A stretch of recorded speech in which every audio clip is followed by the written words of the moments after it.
Hey everyone, Once Bitten here with another Warhammer report.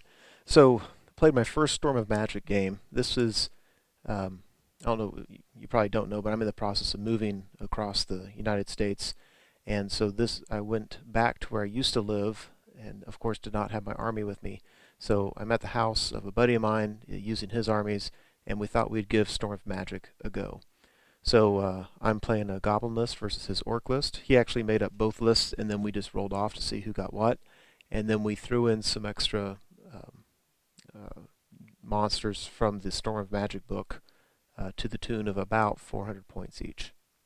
So there are three fulcrums running across the middle of the table. We don't have wonderful ones painted up yet, but we just thought those would have to do. And let's see, this is his army. On my far right, Orc Chariot, some Air Boys, some Savage Orcs with that big stabba thing, and then you can look at the page to see a breakdown of the characters. But he's got a level 4 shaman in the unit of Savage Orcs. Then on the left, he's got his Orc Biggins, and there are characters in there, his general and his BSB. And then there's the river, of course. So he took a giant and a truthsayer, and I took a giant chaos spawn and a dark emissary. And they're about the same points, and we thought that it made for some decent enough fluff. Anyways, there were some black orcs over here with the standard of discipline. So facing him, I put my Goblin Wolf Chariot. I figure I have his Orc Board Chariot slightly outranged, and so I have a decent chance of getting the charge off on him. I've got a beautifully painted Ragnarok spider, and there's my giant chaos spawn. And I think he just hit a home run in painting this model. Kudos to him. That is beyond my level. Yeah, that one not so much. So put my units in the middle. Basically, I have goblins and then night goblin archers and then night goblins. And for all the details, you can pause the video and just kind of look more closely at it. And this is really the same thing. I just want you to be able to see, like, that BSB is just really beautiful. And then here on the left, I put the Squig Herds and my Dark Emissary. So the Squig Herds, I was actually planning on them hitting his general's unit, which is on the right-hand side of this picture, or maybe the giant. But I liked when he put his black orcs there on my far left, with a river between them and the rest of my army. I was thinking, wonderful, let's just keep them out of the game as long as possible.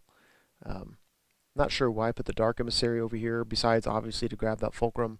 It seems like it would have been easier to get one of the ones on the right, so not sure what I was thinking there.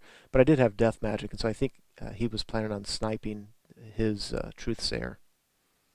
So anyway, we go Orcs turn 1, and he moves up, as you can see, and there we have it. So then we go to the magic phase, and he's able to pick up his giant and move him all the way behind my lines. Put him right in the river. It released my fanatics, which I did not send at the giant because he's in a river and they would have died before they got to him, so I just had to send him forward. Yeah, that's a good spell. And then he somehow snipes my shaman. So I start off with only 2 spellcasters in a Storm of Magic game, and I'm down to 1. So that doesn't look promising.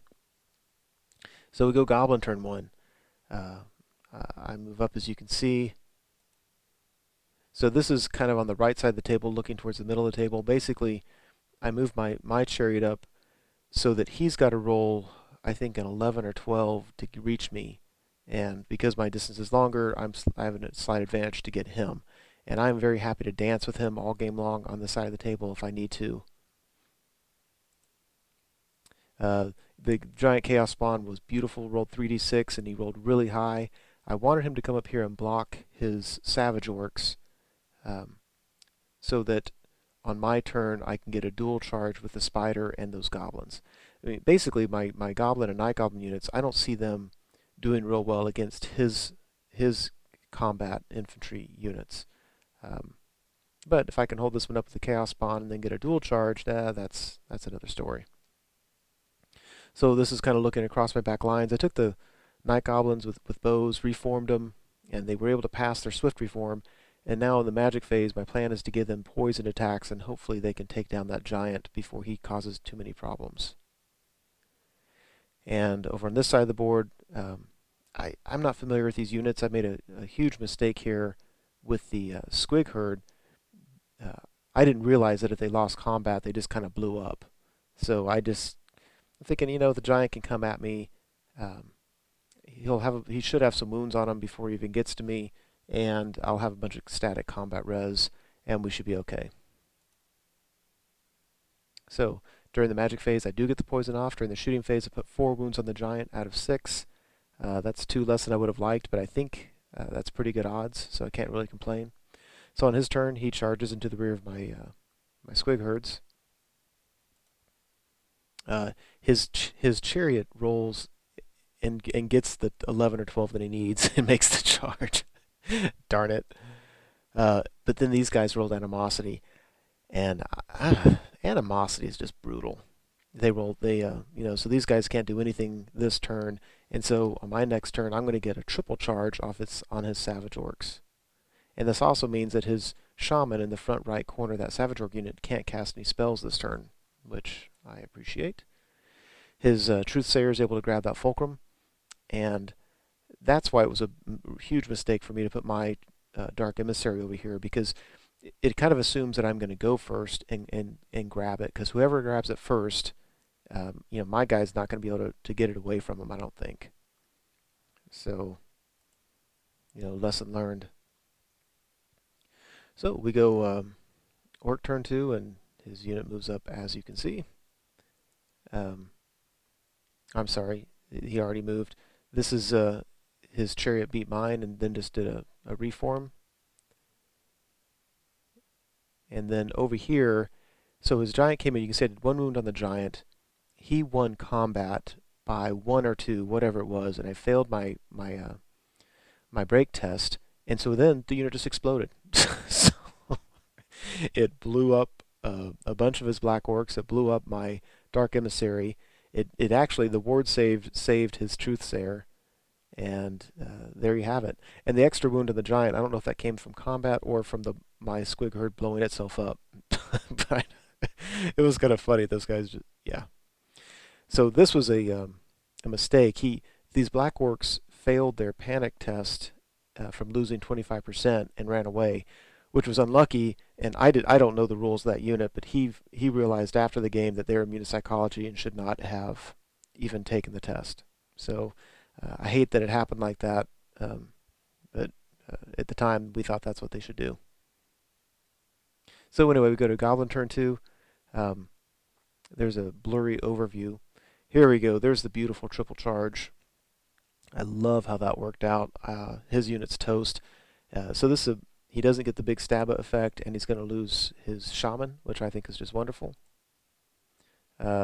These guys, I just left them where they were, and they shot at the giant and was able to kill him. And I'm not sure if they had poison this time, but it just didn't matter. They needed 1 wound, and they got it. And after the fact, my opponent let me move my my other spellcaster out of that Night Goblin unit on the left. I'd forgotten he was even there, and when I realized it, I'm like, well, I don't want him getting in combat, and I'm putting that Night Goblin unit up there to kind of force, you know, his general's unit to charge him next time. So he let me pull him out, so that's where he is. So after combat, beat the Savage Orcs, overran. I love the thought of that big spider overrunning the building. That was great. His Air Boys failed their panic test, and they exited the building.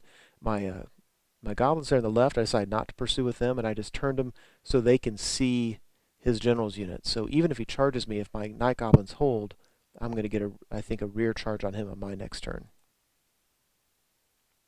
So here, on his turn, his general charged out of the unit and charged my spellcaster. And I ran away, and I got away. And so what that does, though, his unit now can't do anything. If he had charged my Night Goblins, he would have won. I probably would have been steadfast with my general, my BSB nearby, and on my turn I probably would have been able to rear charge him.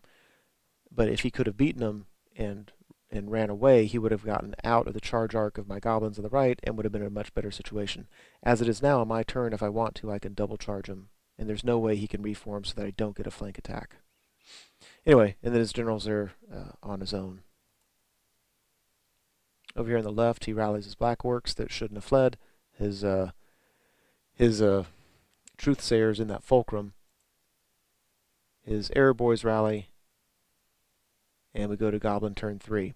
So you notice that not a whole lot's happening in the magic phase. I mean, we must have been doing something wrong. I mean, there's a lot of dice around, but really not that many spells were going off, and they weren't hugely impactful. It still was very much a combat game.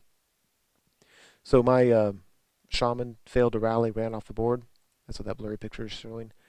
Over here, my general and BSB and their unit got the flank charge on his biggins, and I decided not to take my night goblins in their front because I felt that he would get more combat res through wounds than I was going to gain by taking my guys in the front.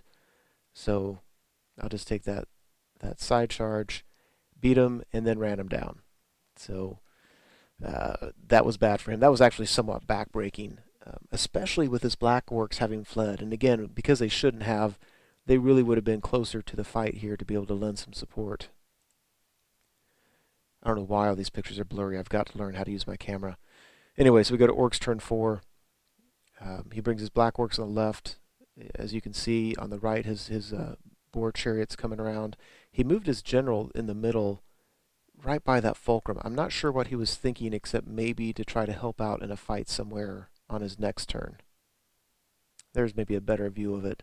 But the problem is my night goblins are going to get a free charge on him, and I'm just going to have a lot of static combat res. And he's not a lord level character, he's just a hero level.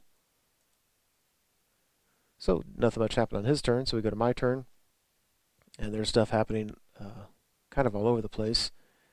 On the right hand side, the goblins charge his general. I'm hoping to win through combat res. There in the fulcrum, my general charged out of the unit and charged his truthsayer. We're both sitting on 1 wound, but I have 2 wounds remaining. He only has 1. And I declare a charge from my spider to his black orcs, and it looks like they failed their terror test and ran. And again, for the second time this game, they shouldn't have even taken the test. You know, we just need he needs to learn his army. This is his army, for crying out loud. So there's the epic fight. You would think a lord level big boss would kill a little spellcaster, but his 3-up ward save was just really helpful. So there's that. So in combat, I was sitting on 1 wound with a giant chaos spawn. Thought I'd take him into this building anyway, and they kill him before he ever gets to attack. So there's a beautiful picture of that spider. And after combat, I beat his general through combat res and chased him down, even though it looks like I didn't move. That's because the building blocked me, the fulcrum blocked me. But he's dead. And my general was unable to do any wounds on his guy. He didn't do any wounds on me, so he wins, and I'm just sitting outside the building. So, Orc turn 5, he rallies the black orcs. His chariot comes into the flank of my night goblins.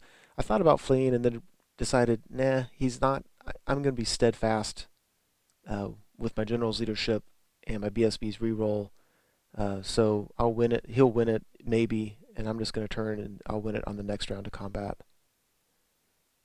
So his air boys are hanging out in the building, just taking pot shots at my spider. I think he put a wound on him. Yeah, whoever won, it doesn't matter. He didn't break me. I turned to reform, and I'm going to beat him through combat res now. So we go to Goblin turn 5. So this time, instead of charging my general in the building, I took the spider in the building. I'm like, with all these monsters in Storm of Magic, that's the way you get rid of spellcasters and fulcrums. Take a freaking monster at them. So, yeah, Truthsayer, handle that. I mean, my goodness. So, that's the Truthsayer in the mandibles of the spider, because he's dead now. And at that, we called the game. You see, we broke the chariot on the right, did not chase it down. Yeah, but really that was it. Really, those black orcs, I really think it was kind of a mistake putting him so far away, them so far away from the rest of the lines.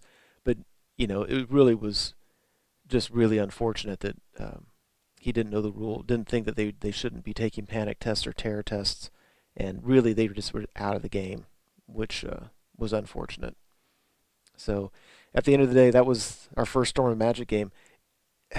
Magic just didn't play a part of it. I mean, I think you just need a lot of spellcasters because they die easily. I mean, I had 3 casters, and one was dead turn 1, one was dead turn 2, and the other one fled off the board turn 3. Never did anything. One of his died turn 2, and the other one sat in that fulcrum casting spells. But again, I mean, I guess he was level 3. So he had 3 spells plus the extra spells you get in the fulcrum, and they just weren't doing anything. So maybe it was just a weird game that way. But my impression of it was it's still very much a combat game. It's not a Magic game. Maybe when I play it next time, my opinion will change on that. So anyway, that was it. Hope you enjoyed it.